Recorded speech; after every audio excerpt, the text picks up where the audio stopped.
Guys, nandito tayo ngayon sa kusina. Magluluto tayo. Tokwa at saka manok. Yes. Okay, good morning guys. Magandang araw. So, isang araw na naman ang nakalipas. So ngayon, yan, tokwa at saka manok yung ating ulam na niluluto. At yung last video, kita nyo naman, pumunta kami dun sa Wmart, yung tindahan ng mga Chinese food at saka Korean food na napakamumura, sulit pumunta doon talaga. Mura na, quality pa. Magandang mamili doon sa Wmart na yan. Naisipan namin magluto ng tokwa at saka manok. Ito ng tokwa, 2.75 dirham lang. So napakamura. Sa ibang supermarket, 7 dirham yung tokwa. Doon 2.75 lang. No. Meron din daw parang baboy doon kaso hindi namin napuntahan. Tapos pwede kang magpaluto ng shabu-shabu, yung hot pot. Pero hindi na namin ginawa kasi wala pa namang budget. Maybe sa susunod pag may trabaho na kami. Okay. So magluluto lang muna kami. Okay, piprito na yung ating tokwa. Itong manok, sinangkot siya lang natin. So ano lang yan, sibuyas, bawang, tapos salt and pepper, pinukuluan yung manok. Mamaya ulit natin isasama ngayon.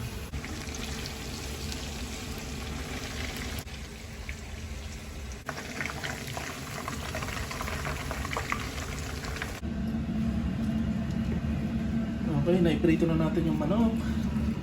At naiprito na rin natin yung tokwa. Okay na. Yan, habang nagluluto kami ni Mrs. ng ulam, biglang tumunog na naman yung cellphone namin. Nag-warning na naman sa cellphone namin na may possible missile at saka drone na naman.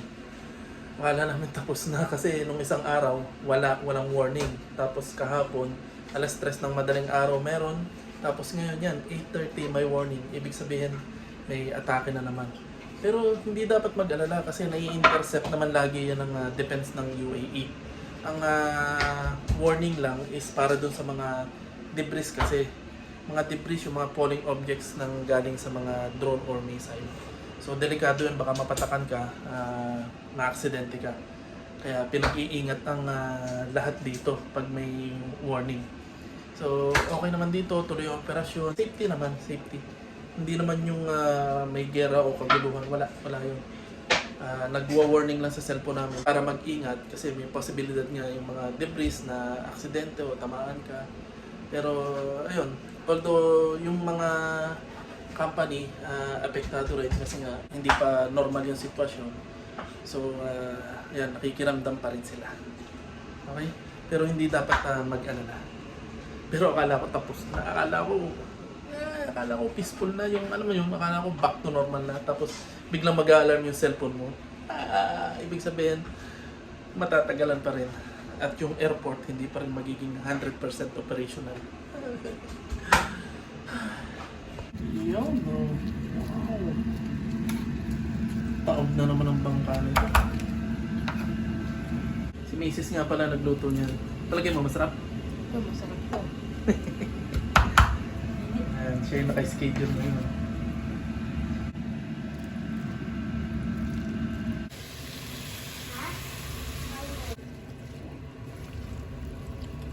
Yun, okay na.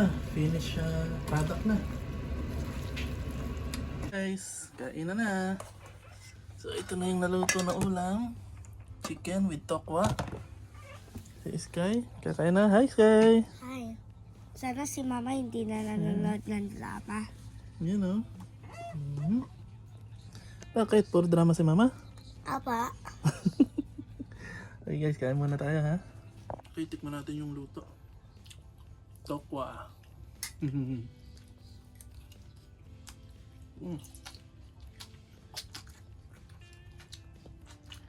Perfect. Okay guys, nandito naman kami ngayon sa labas. Tapos na kaming kumain. At bibili si Mrs. ng... Ano bibili mo? Conditioner. Naubusan siya ng conditioner dito sa dito supermarket. May sale na conditioner, mula lang. Magkano ang conditioner dito?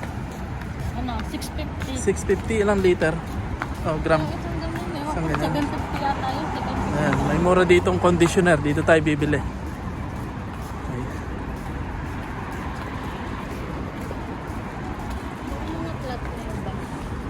Oo, ano, flat na. Okay, tambay muna tayo dito. Upo muna ako dito sa gilid. Kasi si Mrs.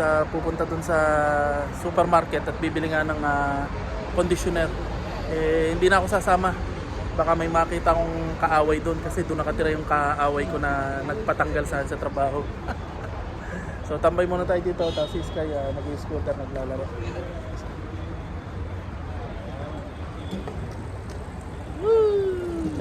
Okay. Nandito na si Arlene. Nakabili na siya ng kanyang conditioner. Bakit ang dami niyan? Ano to? Sabi ko isang conditioner lang. Bakit ang dami mo nang binili? Downy, ano pa? Conditioner. Ito, dalawang conditioner lang. Sige. Ano ang pera? Walang pera yung nandito. Okay, tara na. Dito na si Arlene. Nakabili na ng kailangan niya. So, okay na tayo.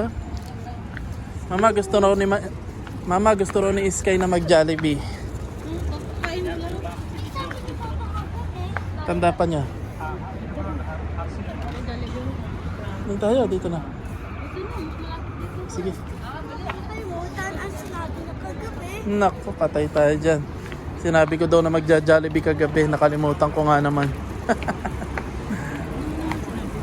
Hindi siya nagsabi. Nakita niya eh. Hindi mo naman sinabi kagabi. Nung isang gabi Hindi, pa yun. tanda ko di ba yung isang gabi pa. Oo, isang gabi pa. Tanda pa niya yun? Isang araw pa nga.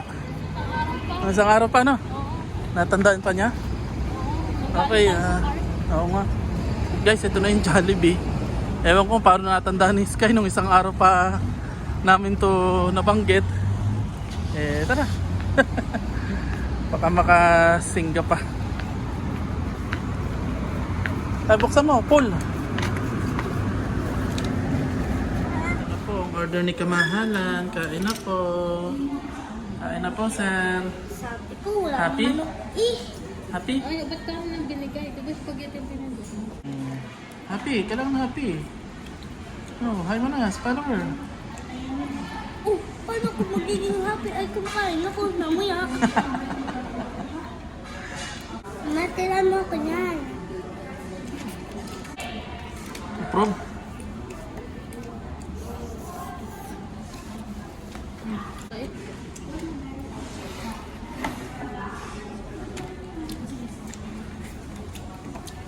Okay, nandito na tayo sa labas. Tapos na tayong kumain sa Jollibee. Actually, si Sky lang yung kumain sa Jollibee. Naubos niya yung... Yung manok? Ay, Siya lang naman ang in-orderan namin ng pagkain. Para kay Sky lang.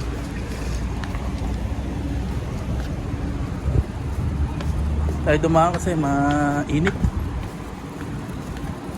Okay, daan muna kami dito sa park at maglalaro daw si Sky ng ilang minuto.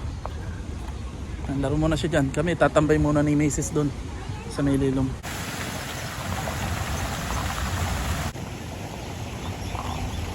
Okay, dito muna kami tambay.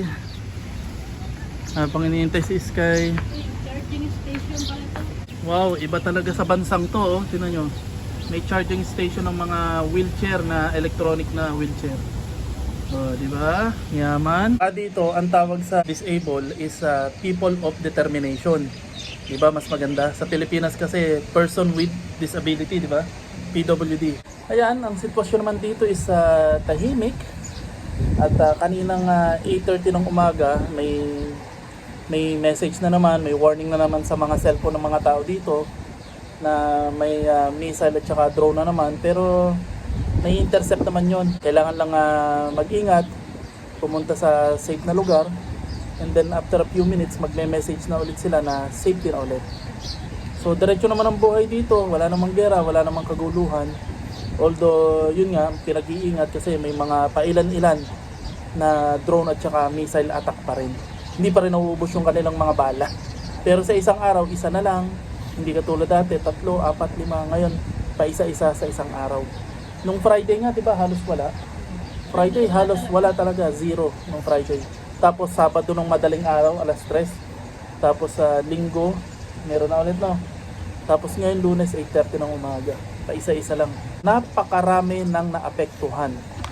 Hindi lang yung pamumuhay ng tao dito, pati yung mga tao na pumapasya lang dito. Katulad ng mga turista na stranded dito kasi nga nagsarado yung airport. Tapos yung lalo na yung mga travel agency, ano? Yung mga travel agency kasi wala nga nagta-travel, so wala silang trabaho. Walang trabaho, walang sahod. May mga company na hindi pinapasok ng mga amo nila kasi delikado pero bayad. Yung namang iba, hindi pinapasok at delikado pero walang bayad. Yan, mga apektado. Mostly ang apektado dito yung hospitality, syempre, yung mga mall, entertainment, yan, yung mga matataong lugar, yung mga may pagdiriwang o yung mga maraming pinupuntahan ng tao. Yan ang mga sobrang apektado. Tsaka yung mga airport, ganyan. So parang nung COVID-19, nung pandemic, yan dun yung apektado. Kaya dumami yung mga supermarket, yung mga ganun, pharmacy, tsaka restaurant. Kaya yun ang dumami kasi yun yung necessity during pandemic. So parang ganun din ngayon.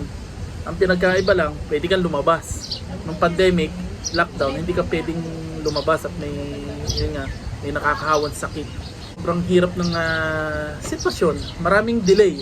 Tapos yung mga umi-exit pa. Maraming sobrang nagkaroon ng problema dito.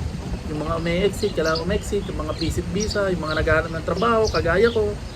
Mga nag-freeze yung hiring. Ano pa ba? Ayan, madami. Sobrang may mga bagay na humirap yung sitwasyon. Pero ayun, tuloy ang buhay, laban lang. Hopefully, maging ayos na. Ito lang yung kauna-unahan, no? Ito yung kauna-unahang Ramadan na medyo lonely o medyo, alam mo yun, hindi maganda yung selebrasyon ng Ramadan dito. Kasi pag Ramadan dito, masaya. Masaya sila, masaya yung mga tao.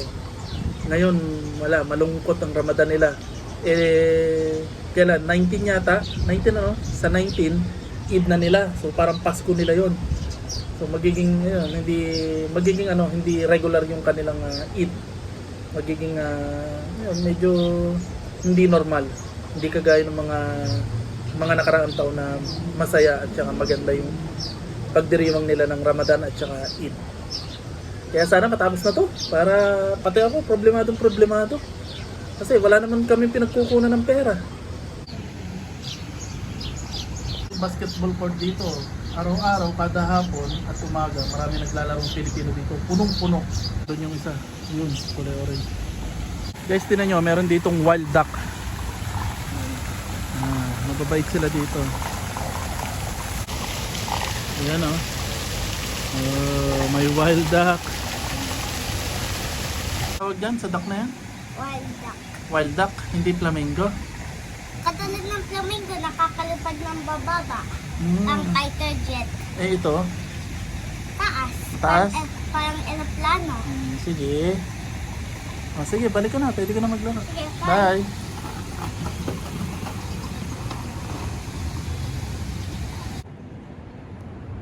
Okay guys, aalis na kami kasi may pasok pa si Sky. Meron siyang online class. Sa ngayon, online class muna siya. Dahil sa sitwasyon. Tara na. Okay, nandito na ulit kami. Okay, nandito na ulit kami sa bahay. Yeah.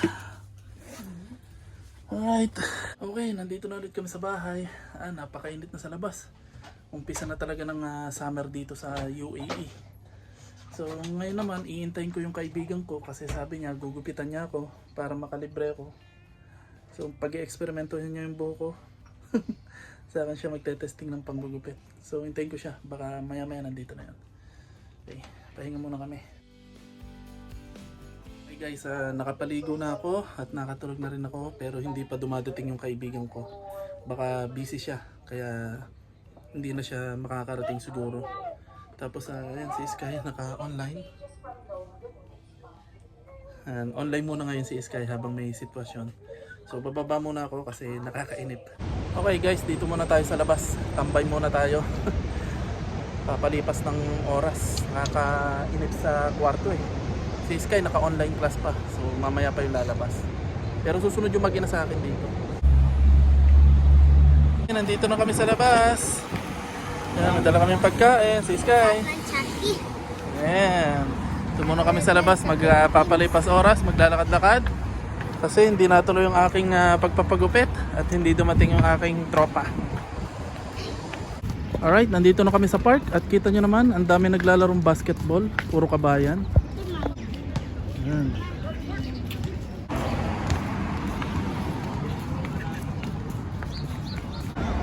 Ayan, relax na relax sa mga kabayan, dami.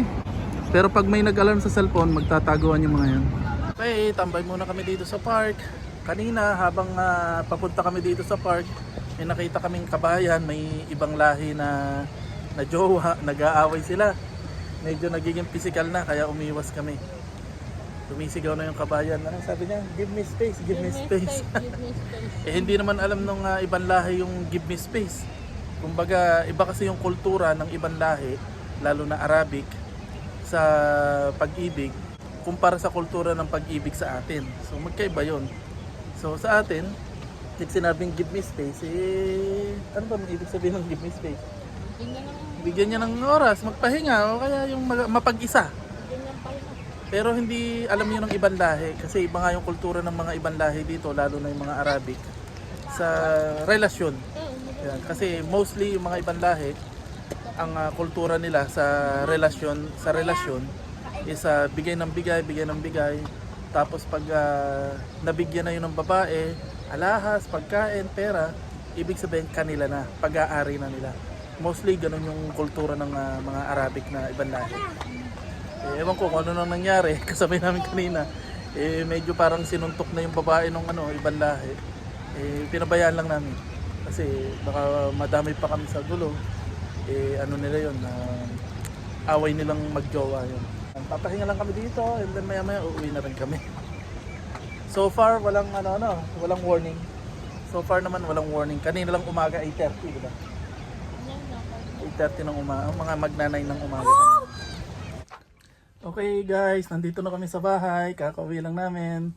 Ito, naglinis na si Sky. Sawa na sa laro. Sky, okay na paglalaro mo? Okay na? Solve na? So, paano? See you na lang sa susunod namin video. At, pa-subscribe na lang po. Sky. Subscribe. Bye. Okay, bye-bye. Bye.